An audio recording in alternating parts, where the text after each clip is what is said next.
Fox into play. Mini War Gaming's Beat Matt Bat Rap. Welcome back to Beat Matt Bat Rap, Imperial Guard Canadians vs. Necrons Battle Report. We're entering into Round 2, Imperial Guard, Turn 2. Once again, shuffling his guys around, getting into better positions to fire, and getting ready for any charging I might do this turn. His tank's making sure that they move a little bit, just in case the Scarab Swarms do manage to get there. He wants to have them moved, so I don't just get automatic hits against them, because that would definitely destroy a vehicle. Even the Valkyrie getting into place, the melta guns, or the veterans popping out of that Chimera, as they wouldn't be able to shoot if they stayed inside, so they can try to take down that command barge. Now, night fighting is on, but the Chimera there fired with its turbo laser, whatever it is, and it has searchlights. So now the Lich Guard are lit up, so everybody who wants to fire at the Lich Guard can without worrying about the night fighting. And so the Leman Russ is the next one to do it, so he opens fire with his battle cannon and 2 heavy plasma cannons, and some good hitting with a couple of them and 1 completely missing. Inflicting 3 wounds, and I fail all 3 invulnerable saves.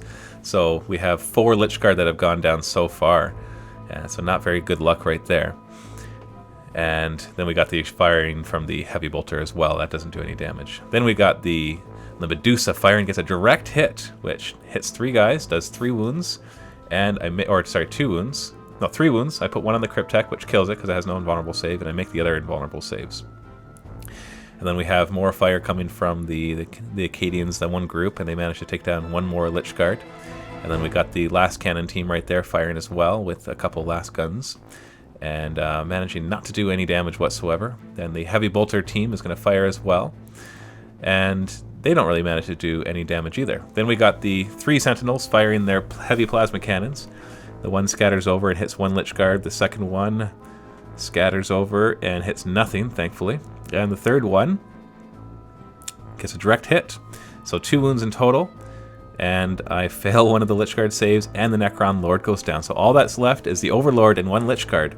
So we get twin-linked glass cannons firing from the Vendetta and managing to inflict 2 wounds. 1 of them goes on the Overlord, and the other one is saved on the Lich Guard. If that Lich Guard goes down, none of those Lich Guard are standing back up.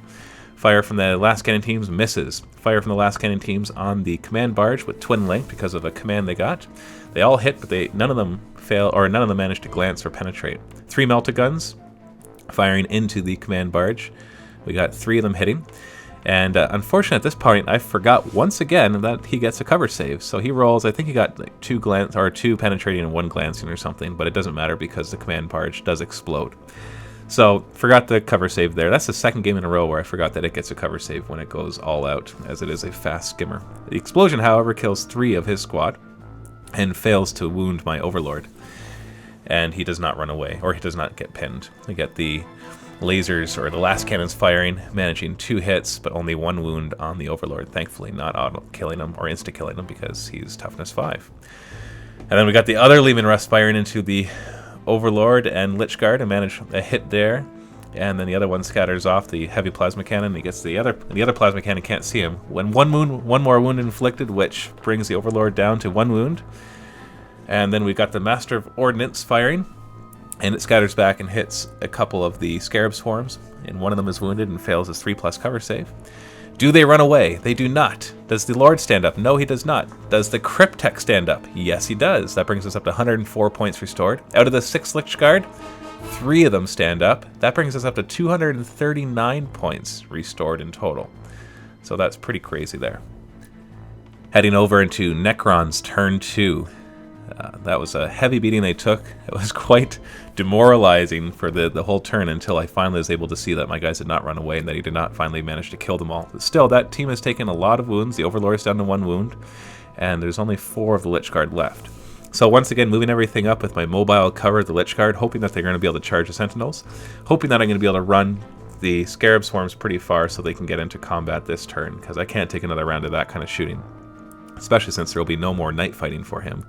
As I ran out of solar pulses, only had 2 in the army. That's as many as you could possibly bring anyways. So the Warriors, this is where I realized that the Warriors are going to need to hunker down and hold the objectives. And so the Overlord also moves out. He's not quite sure which target he's going to go after, but he's in charge range of about 3 different good targets for him to kill. These Warriors move into position so they can hold the objective and just fire out of the building once we get later on. Unfortunately, I only roll 1 for the run on these Scarabs, so they decided they're going to go for the Vendetta, as they're not going to make it to the Lehman Russ. If they had rolled a 2 or a 3 or higher, then they would have been able to charge the Lehman Russ and the Chimera in the back, but that's not going to happen. Also failing my runs pretty badly on every other Scarab Swarms as well. The Immortals decide to run, just to get out of the way of the Scarab Swarms, and also just to try to get some cover. Lich Guard do manage to charge up. The Overlord's just out of range, but because he's going to have to pile in, that's going to allow him to get into the fight. And these Scarab Swarms are just in range to charge in as well. Now, we get a really interesting thing here. We got Scarab Swarms with Entropic Touch, or Strike, attacking a squadron of walkers. And so we just had no idea how to handle that. Like, how do you divvy up the removing of armor? So, the Overlord here, let's just go into this combat first before we talk about that. They managed 5 hits on him, but they failed to do any wounds. He gets to hit back. Only 2 of his 4 hits hit, but they do manage to do 2 wounds. So he loses 2 of his guys, loses combat, but manages to stay still, which is good, because I want to not be able to be fired at. The Sentinels do get to strike first in all cases, because they have initiative 3. And in this case, sorry, this is the last cannon team. And they failed to wound the Scarabs, and the Scarabs then hit back and manage to wound 1, and he fails his leadership and runs back. He does not get overrun by the Scarab Swarms, though. So he runs back 6 inches. The Scarab Swarms consolidate to grab some cover, 1 on each side. And then these other ones attack the Valkyrie, hitting on 4s. They only manage to strip off 2 of its armor, but that does bring its armor down to 8, so a 6 will penetrate. So we got 2 penetrating and 1 glancing. The glancing doesn't do much, but the penetrating does destroy the vehicle.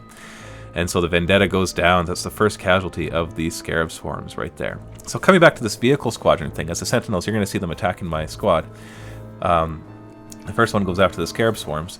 When the Scarab Swarms strip off armor, at first we decided that we would allocate and then roll to see which ones lose it, but then in the end we decided just to distribute it evenly. So it kind of created an interesting thing. Hopefully the FAQ will explain how to do that. He attacks the Overlord, actually manages to wound the Overlord, and the Overlord dies, and he's the one with the War Scythe, so he's the one that could actually damage the Sentinels. But hopefully he'll stand back up.